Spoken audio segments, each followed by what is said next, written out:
Does AARP have any resources that they can use, any advocacy you guys can provide?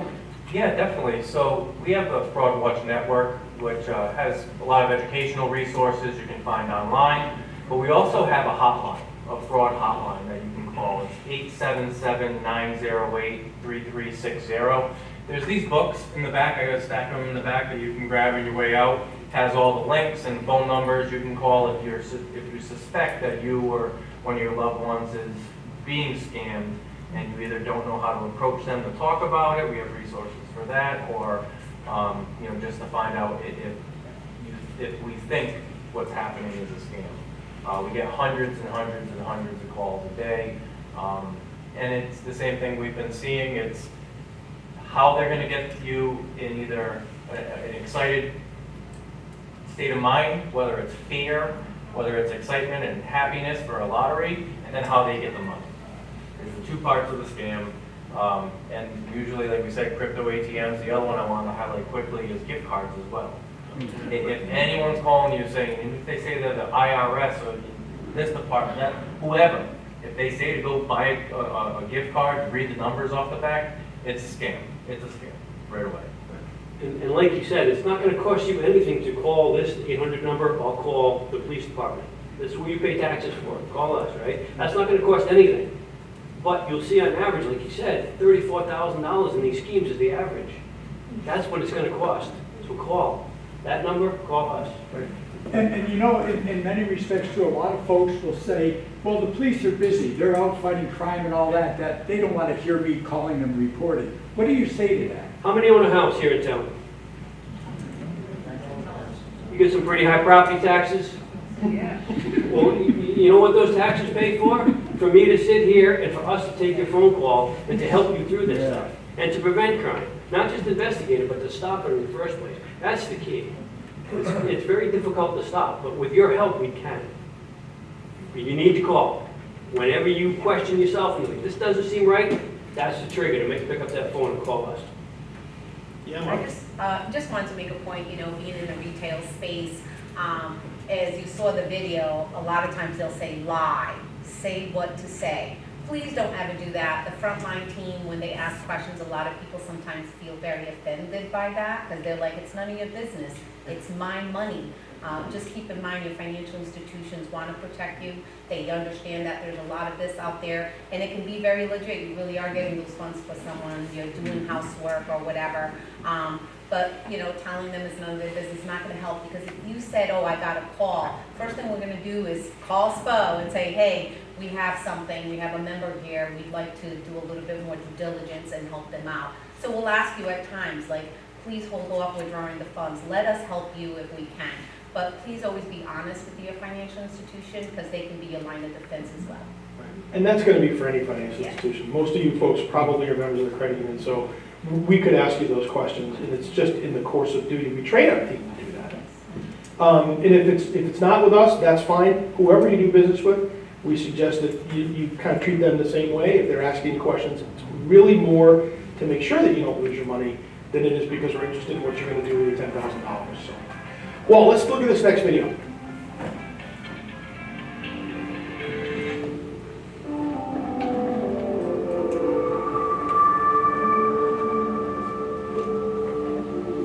My goals were to retire and see the world, and I couldn't wait to get retired. I had met my financial objectives. I was looking so forward. I was on top of the world. I had never married, and I thought, you know what, if I want to get married, now's the time to do it. So I thought, I'll try a dating site. I did Match.com. And 2 weeks passed, and that's when we started talking together. We were going to see each other, meet each other in person within the week. Then he traveled with his business, and so he had to leave and go to California and do business meetings. And I was very flexible with that because I've worked all my life. I know what it's like of putting work first. Every morning, I would get an email of a poem that he wrote for me. every morning I would also get just, hi honey, how are you doing? How was your night? When I get to the States, I can't wait to be with you. Within a month, he was just very, very heavy in terms of the dating relationship. And this is a mistake. If I made a mistake, it was that I didn't cut it off then.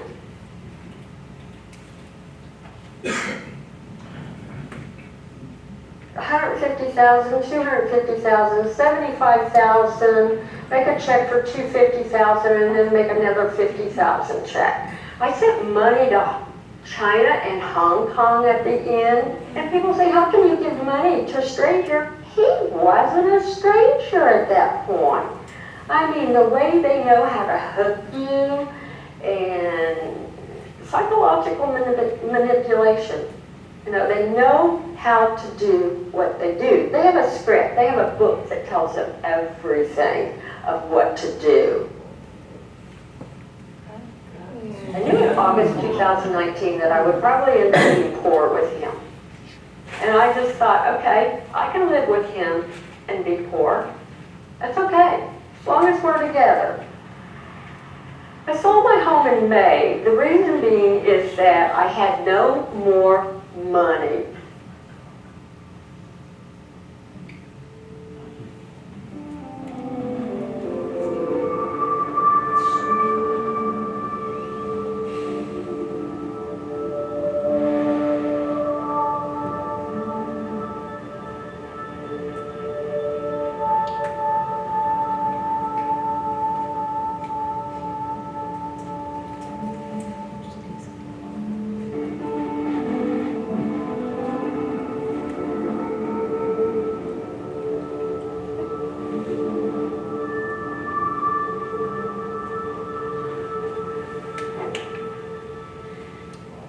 Unbelievable, right?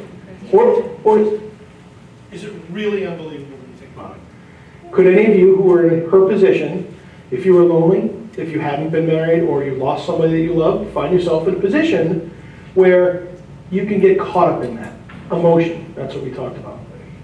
And it's sad. At least she had something at the very end. She had a house, it sounded like, but still, $2 million is crazy.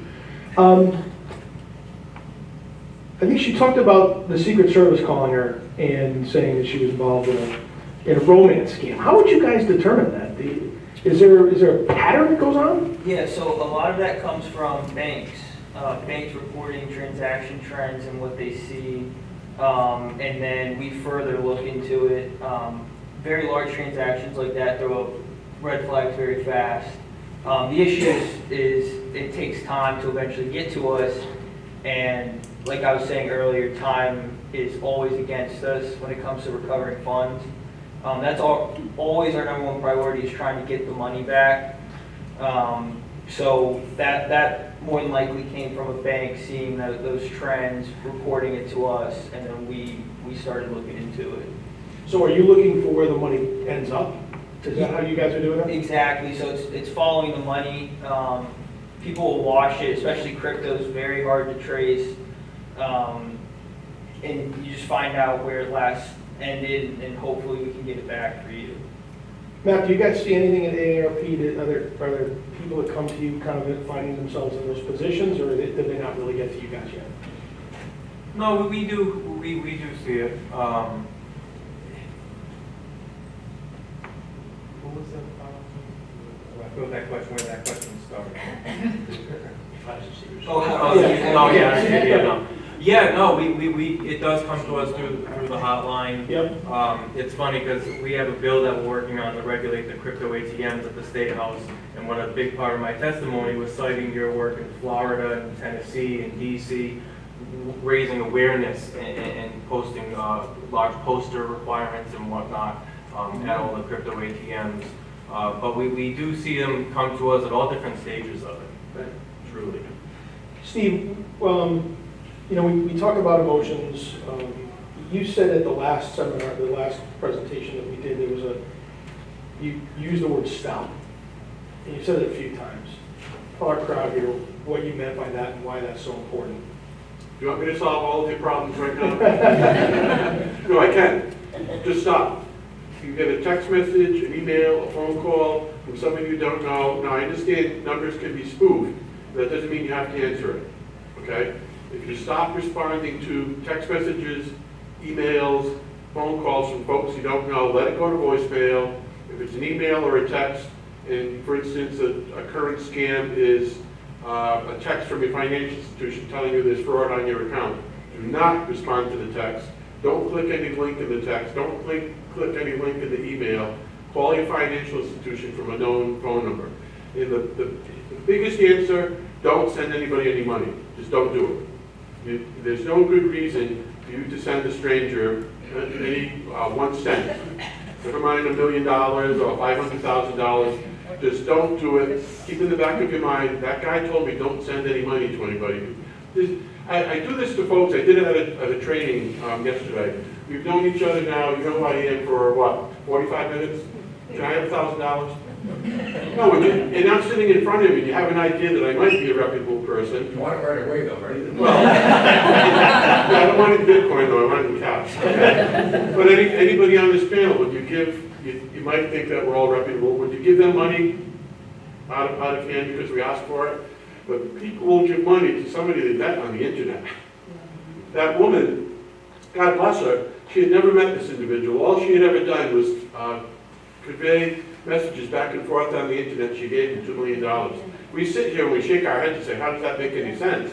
But these gentlemen and young lady will tell you it happens every single day. The way to stop it, don't send anybody any money. Just don't do it. Right. Stop. And it's not just happening from random. Say that people are, very lonely and they're, needy. And I see a friend of mine, he just, he gives people money to, just to be friends, like to connect with them. How's that working out for him? Not good. It's almost like the cost of entertainment, right? Like you go to the casino, say for a night, and say, I'm going to bring $100 and I know I'm going to lose it, but that's my cost of entertainment for the night. Some of the people are the same way. I'm lonely to that point, especially during COVID. We saw these scams increase so much during COVID because people were lonely. They didn't have that connection anymore, and these scammers knew that and really hopped on that and getting people. And to Steve's point, you just met, you wouldn't give them money. The same thing is like, if someone knocks on your door, a lot of people now, you don't answer, right? You don't answer your door, you don't know who's there. But online, behind the computer, we post so much about ourselves. We give so much information out there. Just because it's online, it seems like it's safe because don't have that face-to-face connection. It's not true. And a lot now with the romance scams, we would always tell folks, well, they had you text message or you never really spoke on the phone, you could never FaceTime. Now with the AI, they're FaceTiming people, and it looks like you may be speaking to the best looking guy in the world, right? I had this conversation with the gentleman, I was kind of blunt, but he thought this young, 20-something-year-old girl was going to come here to live with him. And I said, sir, really? Do you think this girl is going to be your girlfriend? She wants to come to the nursing home that you live in right now?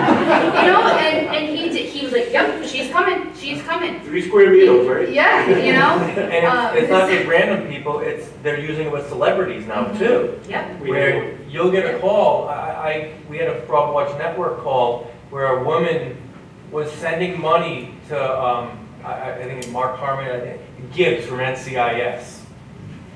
She swore he was getting divorced, all his money was tied up, and she needed to help him so he could get out of it and go be with her. And this went on for over a year, and she lost tens of thousands of dollars in the process. And because of AI, they had his voice, they had video, it was him. And he would never divorce me, daughter. That would be impossible. I'm a little worried that you know who he's married to today. Mindy from Morgan Mindy. All right. All right, so we have one more video I'd like to share with you all. And then we're going to ask Michaela a bunch of questions about this. Get ready. Okay. Because it may be closer to home for some folks than you might imagine.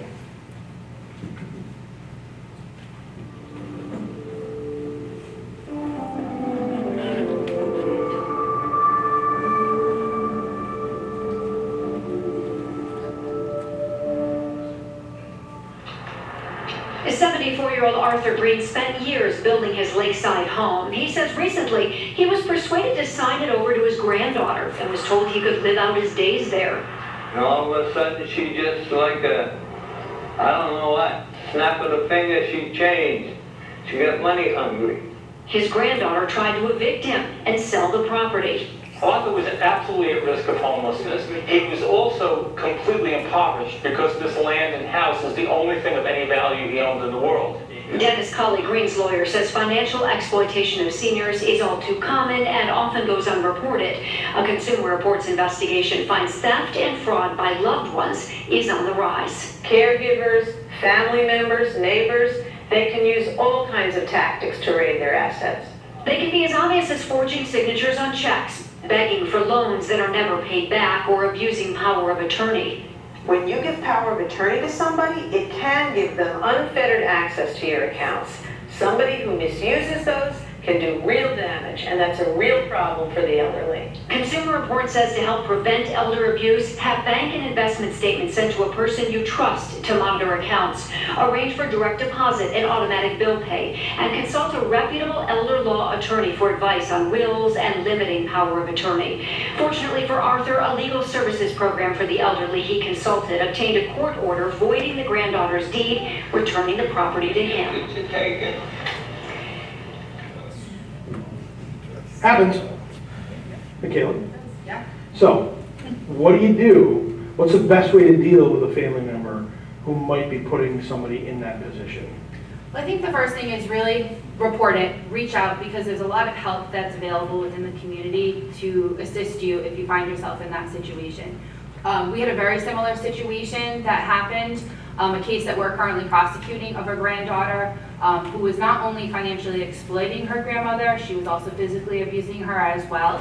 And she finally reported it to the police department.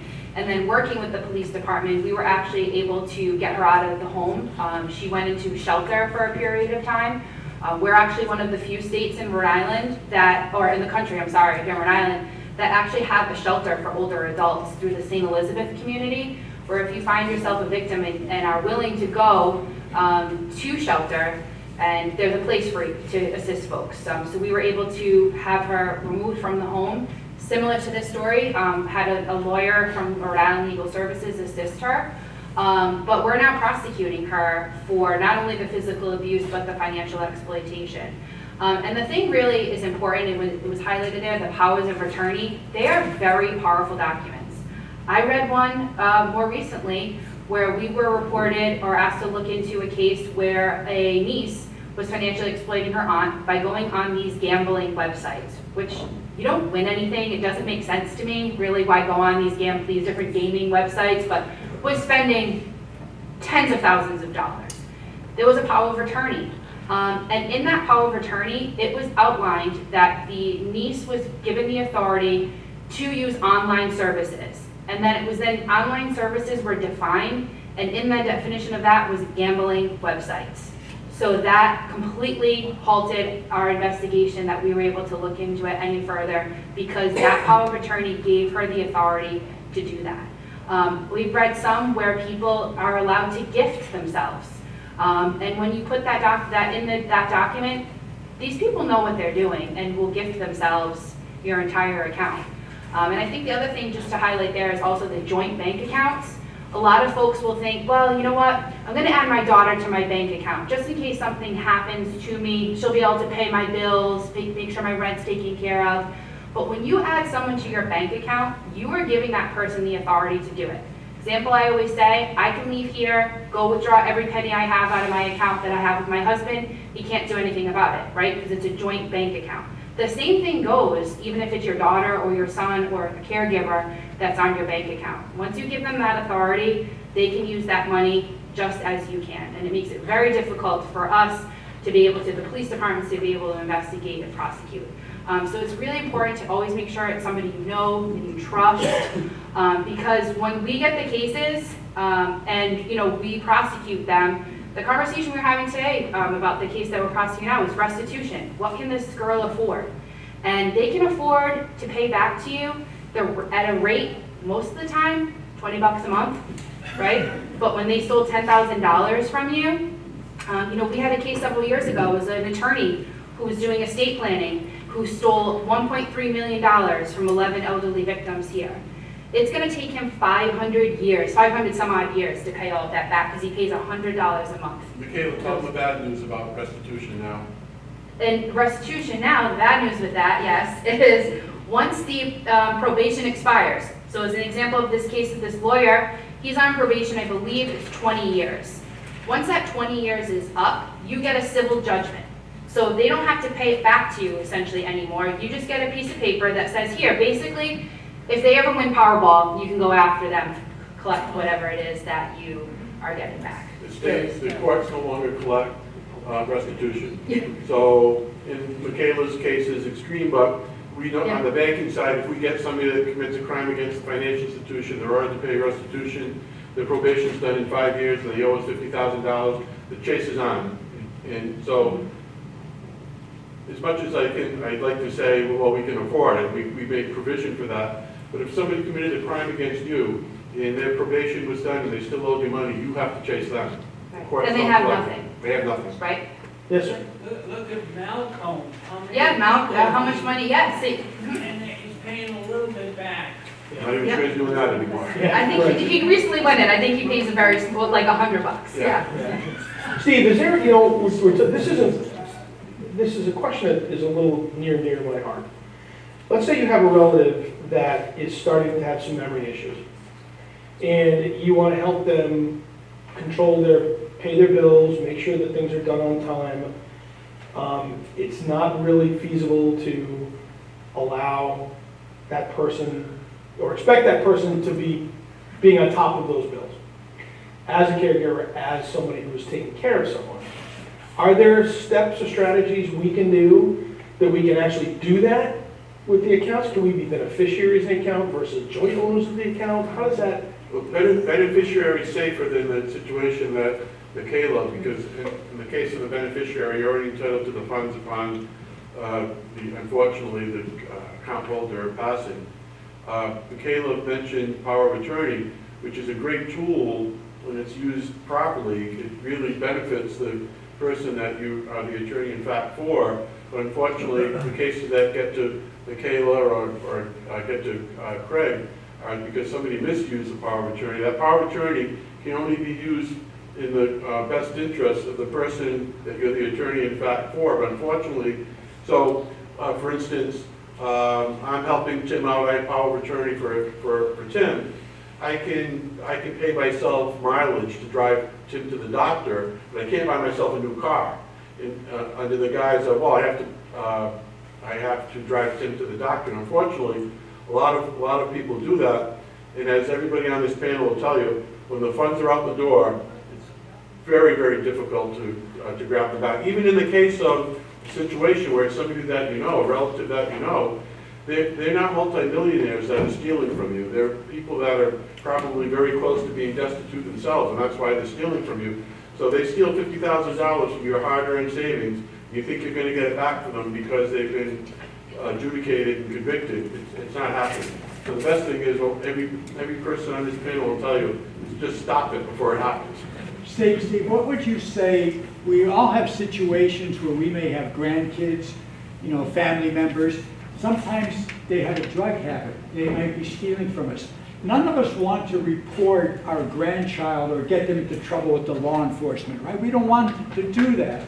What would you say to someone who is in that bind where we might suspect that one of our kids or one of our grandkids are stealing from us like this?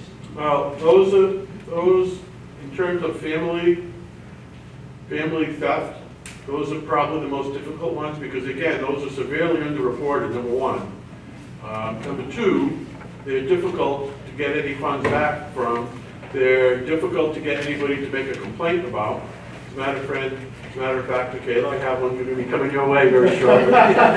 Drumming up business, excellent. Right. But that's a very, very difficult one because nobody's really interested in making a police complaint, a criminal complaint against a family member. However, the way that courts are structured these days, sometimes it's the best thing to do because that might be the only way that there's any chance of getting them any help. They're not going to do it on their own. Well, is there another avenue that we might be able to take? So we don't report it to the police, but maybe there's social services or maybe there's some other avenue we could go to seek guidance on how to deal with this, and that might be valuable for us. Well, the problem is with something like that is getting the person who's the drug abuser or the alcohol abuser, the substance abuser, is to admit that there's a problem, and you can't do that.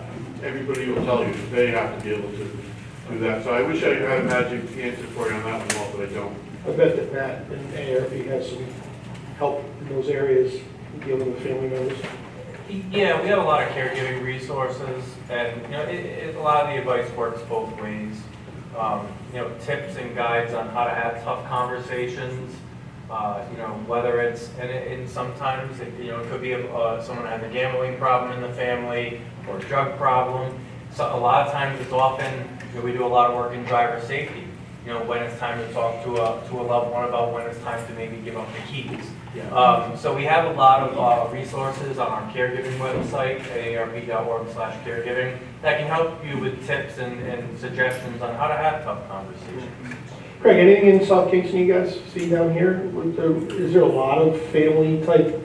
We haven't had too much, but we did have a case where a grandchild was stealing. He was a caregiver for his grandmother, and he was using the funds for all this other stuff. She never looked at the account, so she didn't know. Another family member brought it to her attention. And it took us everything to convince her that this is wrong, that this is going on. She was convinced that the person she trusted could still be trusted. That's the tough part. I'm sure this guy in the video, I'm sure he trusted his granddaughter. She turned. So there's no magic wand. But as long as you have the facilities to do it, keep an eye on your accounts. If you see something unusual, say something to that person and to another trusted person if you can. Before we close the panel, Matt, I want to throw it out to you folks. And do you have any questions for these experts up here?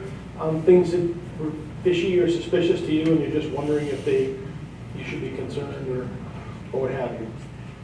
I have a question. Here it is. I've been getting a lot of emails for a Sirius radio. My thing has expired and it hasn't. When I speak to people, they'll say, don't block the number because then they know you're alive. You should delete it, trash these crazy emails. What's the best way, delete or block? You can block it if you respond to it. That's when they're going to know it's a good number. I'm sorry, You block? can block it. Don't respond to it. Sometimes at the bottom it'll say respond with stop, but you're actually telling them it's a live number. Right. So just block it on your phone. Or report, or like unsubscribe, that kind of thing, because you're responding back. Right. Versus just deleting it or sending it to your junk. I get those a lot. We'll see a lot of those as well with like Norton Antivirus or like the Best Buy Geek Squad. I get a lot of those emails.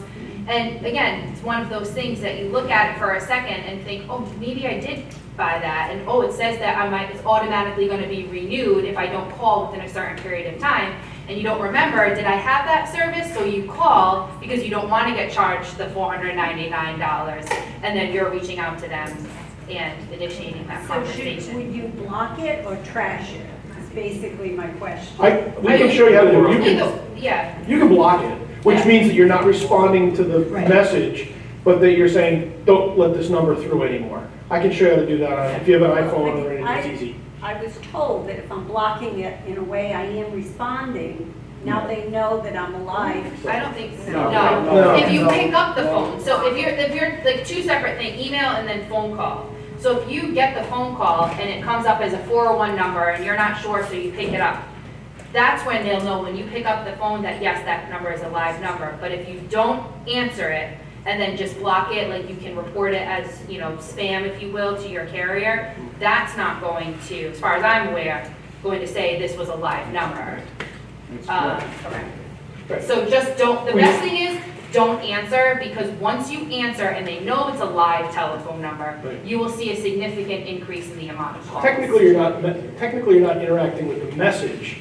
You're telling your phone, I don't want this phone number anymore. And the same goes for emails too. Blocking versus trash. I think you can block email. Either or both. Yeah. Right. Yeah. Just don't Because it's not respond. responding to them that you've done it, right? You're not sending anything off to the, but if you unsubscribe, you know how sometimes your phone says unsubscribe? When you do that, you are responding to an email to say, hey, take me off the list. That's a response, but just junk or block is not a response to the sender. It's so easy for these criminal actors to spoof a number, so you may block it and get a call from the same people the next day from a different number. It's really pushing back against the tide, but it's the interaction that's going to create you to get more and more and more. But blocking or deleting is not considered an interaction. I got a couple things on that. So what's happening a lot now is you'll pick up the phone and you don't hear anything. That scammer is trying to see who's picking up the phone live, so now they know that you're a live person. Right. Another one is where you'll get that same call and they go, are you there? Are you there? Can you hear me? They're trying to get you to say yes, because they're recording that. Now they have your voice with you saying yes. And lastly, with the emails, it's tough to figure out which one's legit and what's not. One of the more popular ones recently is PayPal. Your PayPal account has been deactivated or whatever's happening, and your invoice is this, and you need to send us. When you get any emails like that, no matter who they claim they're from, at the top where it says Best Buy or where it says PayPal, click on that. Look at the actual email address that it's being sent from. Because a lot of times when you do that, it'll be coming from a Gmail account. And that's right away just a clear way to find out whether or not it's a scam or not. And if I might, I just want to jump on what Matt was saying. There's one thing, particularly for the ladies. You heard about Chico's, the clothing store? I had a friend that went online to chicos.com. It was the $9.99 sale. $9.99 for all these different kind of fashion. Blouses, suits, the whole bit. Well, they spent like an hour on there racking up all these different clothes that they were going to buy. And this is on the website. They went to pay. It did not take American Express. And then they started thinking, that's weird, why not American Express? And then she went and looked a little bit lower, and she saw all these misspellings. And she goes, wait a minute, it's a scam, I bet you. She then went and did a Google on these Chico's $9.99 sale. Sure enough, it's a scam thing. So you have to be very careful, even when you're online shopping, things like that sort, to make sure that you're getting what you're getting. And she felt bad because she had like $200 worth of all this nice clothing for $9.99 a piece. Again, sounds too good to be true, it probably is, right? All right, we have a question. I was recently part of the AT&T, they had somebody... A data breach? Yes. So then a couple of days after, I saw that on the news. I have a policy where they check the web for any... Your credit? Credit, yeah. So it did say that now I'm on the dark web, and they have my name, my address, my phone number, and my Gmail address. So I'm like, oh wow, I can guarantee you we're all Oh, on the I was dark just gonna web. say that. All of our Yeah. addresses, all of our social security numbers are probably on the dark web. yeah, and I checked. I have so many accounts affiliated with my Gmail account, and I'm like, I have to start from scratch and go. So one But of a lot of the, like, I looked at all my accounts and my banks and everything, and even if I have my Gmail, which most of them aren't, my user is not, I don't like to use my Gmail for the user. Unless I change my moment. So I would say this, so if they have, say you're right, I think we're all on the dark web.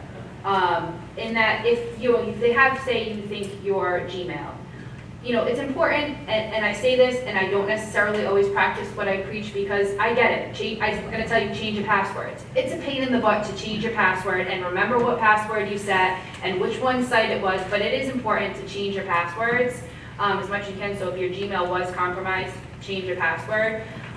Checking your bank account, as you said, but also your credit. You're actually able to check your credit report now weekly with each of the 3 credit reporting agencies, which are Experian, Equifax, and TransUnion. You can go online and your credit report, it lists all the different credit accounts in your name. So any credit cards you have, loans, mortgages, all of that is on your credit report. So you want to check that to see, okay, yes, I have these credit cards, or maybe you don't. The next level of protection that's important that you can do with the credit reporting agencies, which I certainly recommend for everyone, is a security freeze. What that does is it freezes your credit. So no one can open up any credit accounts in your name with the freeze on. The only kind of downfall to that is it does affect you. So if you place the freeze on with the credit reporting agencies and then need to apply for a credit card, you would be denied with the freeze on there. You will be given information to remove it and then apply for the credit that you need.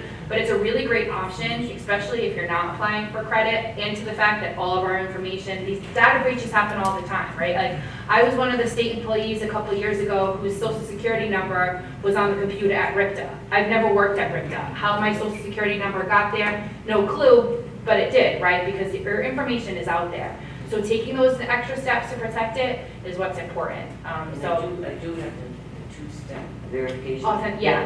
With the bank. Yep. So they- Two-factor, yeah. Yep. Kayla mentioned free credit report as well, freecreditreport.com. Annual credit report. Annualcreditreport.com, yeah, it's free. Yep, and you can check it weekly now, so you can pick one, you know, I'm gonna do Experian this week, Equifax next week. You can do it all the time and it's I free. had another question too, Sure. of the detective. Are they able to clone your phone number somehow now, or is that like? Yes. So if they have your phone number, what does that mean if they clone it? If your phone is ringing, are they getting the ring on the? You know, if they could use your phone number to call to scam somebody else. Like this is, hey, this is your friend Joanne, right? This, hey, Joanne, this is Joanne. They can use your phone number for those kind of scams. Pretend it's you. So how do they do that? When they get the phone, do they get one of You those? do it through your phone company. Yeah. Okay. So they're taking over your phone. We actually had a case at the credit union earlier in the year. I was actually talking to the scammer, had ported over our member's phone number, trying to withdraw funds. Luckily, our staff was on top of it. But yeah, unfortunately, it happens a bunch of different ways, SIM swapping. But they can, so there are two different things. And one is spoofing your number. That happens all the time. Our number gets spoofed, their number gets spoofed. But the second thing is somebody can actually take over your phone, and the bad guys will be getting the phone call. And they can, in the phone calls, they make it look like it's coming from you.